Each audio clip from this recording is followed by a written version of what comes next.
तुमने महसूस किया होगा जब एक कुत्ता तुम्हें देखता है तो सिर्फ तुम्हारी मौजूदगी पर खुश हो जाता है। वो तुम्हें खुश करने के लिए न किसी जमीन का सौदा करता है, न किसी मोहब्बत का अदा करता है।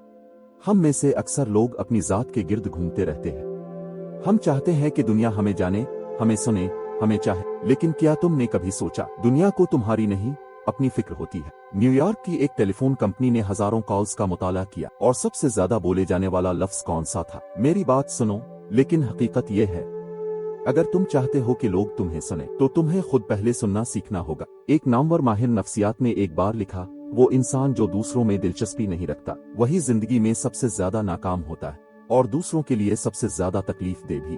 क्योंकि सच यही है, जिंदगी इन लोगों के लिए मुश्किल बन जाती है जो दूसरों के लिए आसान नहीं बनते। जब कोई तुम्हें फोन करे तो इसका इस्तकबाल ऐसे करो जैसे वो तुम्हारे दिन का सबसे खूबसूरत लम्हा है। हेलो कहो ऐसे जैसे तुम्हारी आवाज चेहरा बन गई हो, जैसे तुम्हें वाकई खुशी हुई हो इसकी काल से। याद रखो, लोग लफ्जों को नहीं लहजों को महसूस करते हैं। कई कंपनियां अपने टेलीफोन ऑपरेटर्स को सिखाती हैं कि आवाज में दिलचस्पी होनी चाहिए, जज्बा होना चाहिए।